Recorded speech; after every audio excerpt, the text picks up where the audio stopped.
Yeah, this what I want to show you basically is a bit about how QDB looks and how you can use it to look for chemistry data, and also our desktop app to do some calculations with the global model.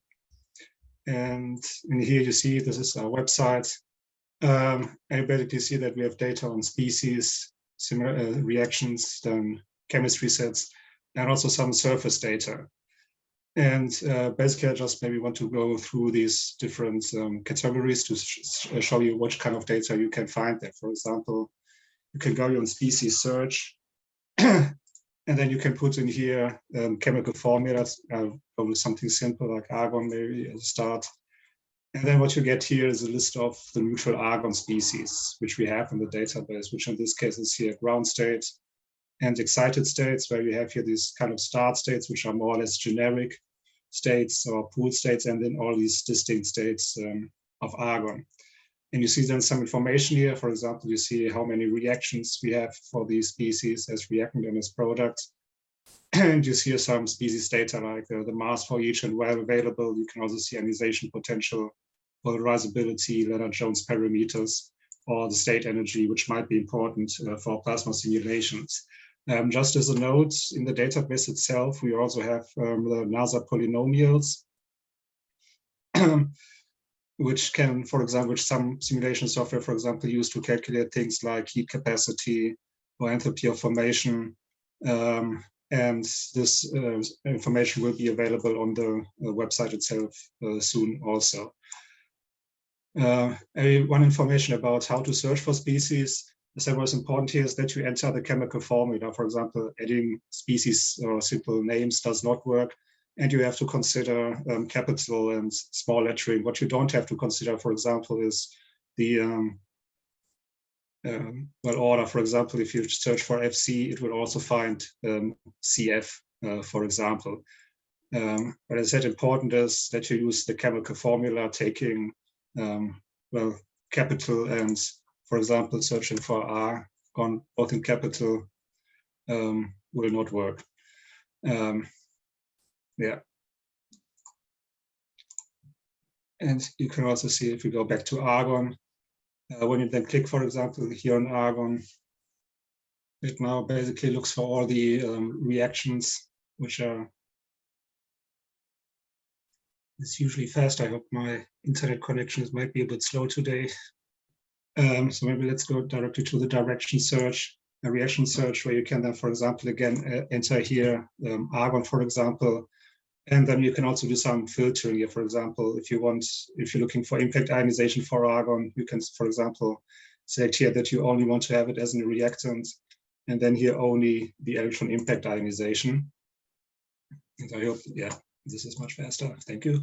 And then you see again the different argon species, which are then also ordered here. You have here ground state, then this pooled excited state, which also show you which distinct states are pooled. For example, you see here this argon 1 star refers to these 2 4s argon states, and the argon 2 star pools the 4p states, and this argon 3 star pools the 2 fluorescent 4s states. And then you also see a list of other distinct excited states which are not pooled. And then you see here the different ionization cross-sections we have, which in this case would, for example, be this ionization for ground state, these pooled states, and double ionization of argon 2 plus. And then you can click, for example, here on a specific reaction, and they get taken to this data sheet, where you see here then the plot of the different cross-sections which are available, where you see we have here 2 different cross-sections, which in this case are actually also not that different. And then you have here some data on the actual data sets. For example, you see here which the Arrhenius coefficients, which you get from a fit when using this cross-sections. And you can then here download the cross-sections as a file for the different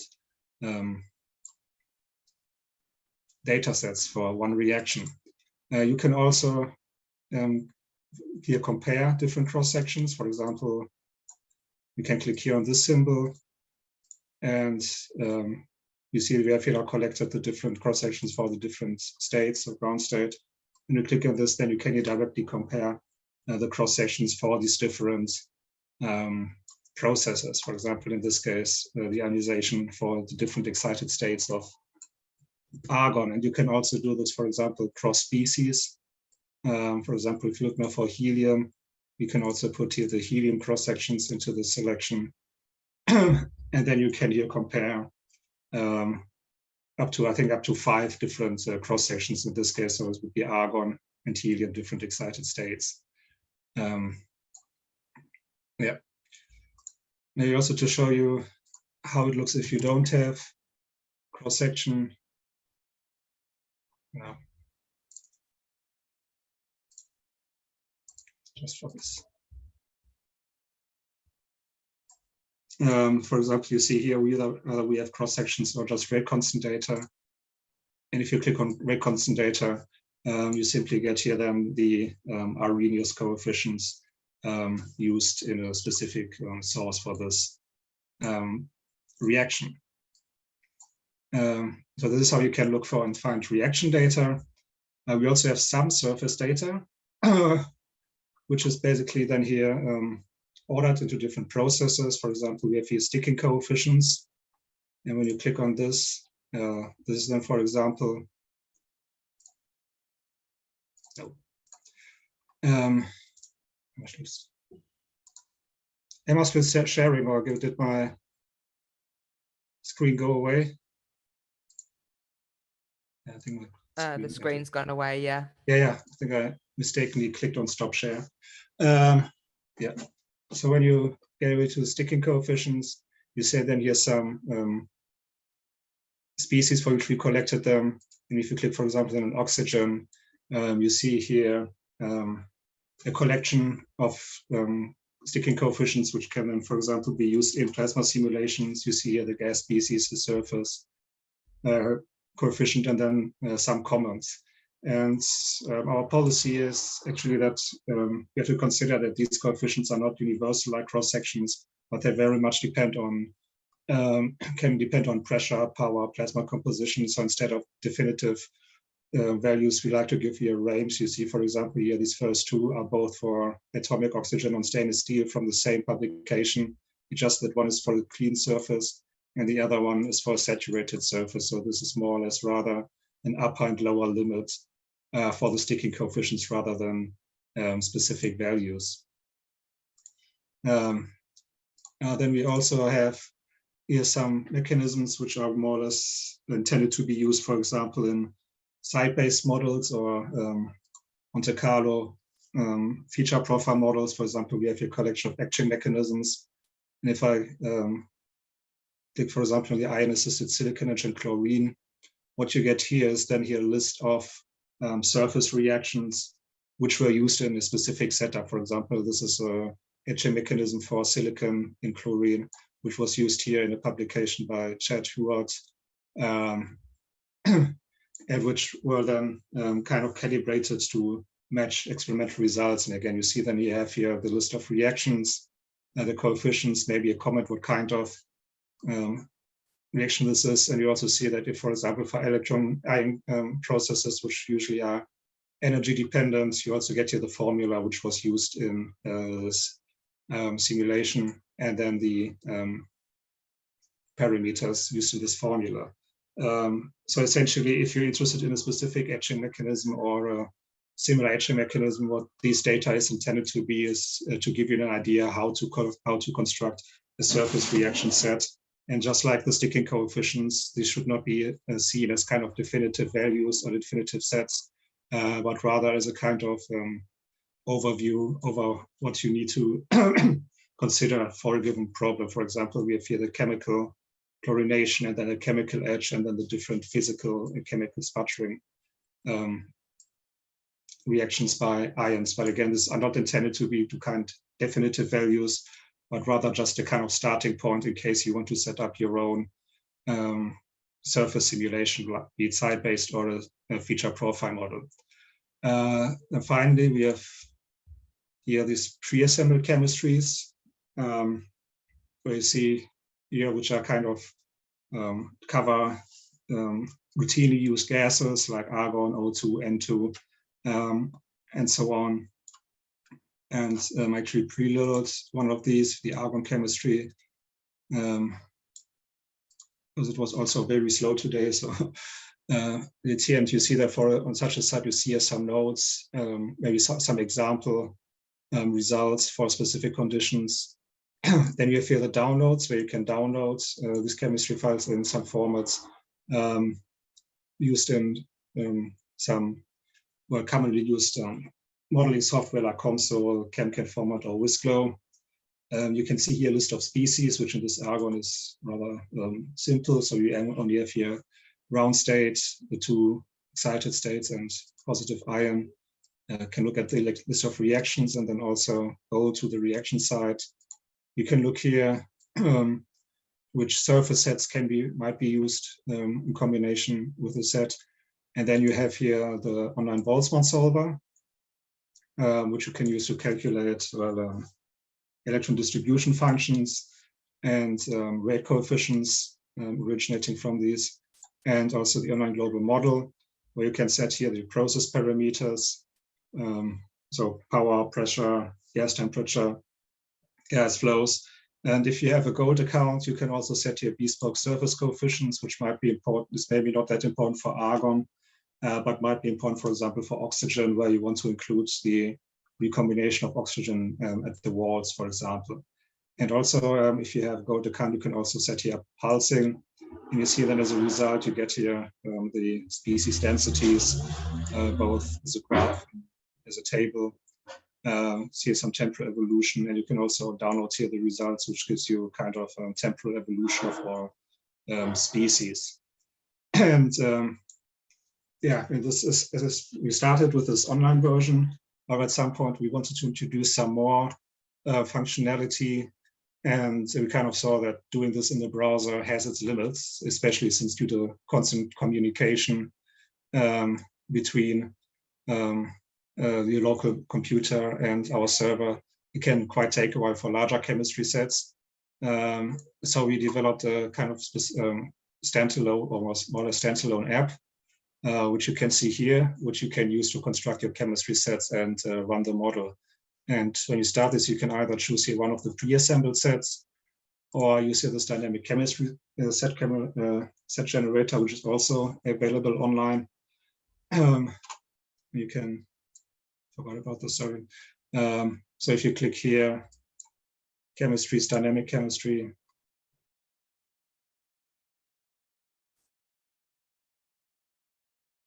you get here where you can then go here, where you can then choose your feed gases, for example, argon, O2. And then basically when you click here update, it looks for all species which can be generated. So you can then choose your species here, and then later your reactions here, and then run it through the Boltzmann solver and the global model, just like with the pre-assembled chemistry sets. However, again, in this web environment, we kind of made the experience that we want to include some features which we cannot easily do in this web environment. And especially for large chemistry sets, it can be very slow in the web browser, especially due to the constant communication between the local machine and the server. So we also included this in this desktop app, where, for example, can you simply click gas, for example, argon and O2. And if you're missing something, you can also check here if you can find it. For example, you see if you're missing some CF, you can check if you can find it here and then add it to this selection of feed gases. And again, have preloaded this argon O2 set, and then you can go here to this chemistry set and tab, where you can then see what is included in the chemistry set and also change it. And for example, some things that are not in the online version is, for example, that you can also add here your own species. If you want to, for example, make some simulations with a gas which is not in QDB, you can add it here.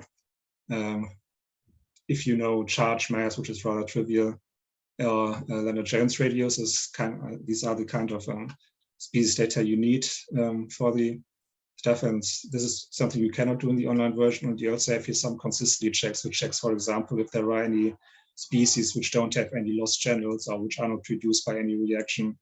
And as an important measure, you also see here it also warns you if, for example, ion-ion recombinations are missing. And you see in this case, this usually the ion-ion recombinations which are missing here are the ones for these doubly charged ions, argon. So argon +2 means this is doubly charged. And for these specific, ion pair doesn't work, but for example, if you have some ion pair missing, both singly charged, and for which both the neutral counterpart exists, you can then add these missing ion-ion recombinations automatically with a kind of more or less generic rate coefficient, or you can also specify it yourself. So these kind of consistency checks are there to make sure that you don't miss any important reactions. Now, as I said, you can see here a list of reactions in the set, and as a kind of standard, we currently do it that everything is selected, but for most process parameters, you probably don't need everything. So one thing you might want to do is simply check if there are any species which you don't want to include or don't think you don't need to include. I said, for example, while we have these doubly charged ions in the database, we probably don't need them. You see, you can also make some filtering, so I can only show selected species. If we are at low pressure, we probably don't need these molecular argon ions. Maybe I'll also take out the higher excited states. I mean, the species M is more or less a generic neutral, which is when, for example, used as a kind of generic partner in here 3-body collisions. You see, for example, the formation of O3 between O2 and O with this arbitrary third body. So for low pressures, we might also want to take this out, and you see now that these reactions, the reactions with M are also automatically removed from your reaction list. And yeah, if we go through this, I basically just take maybe out large ions and doubly charged ions and high excited states.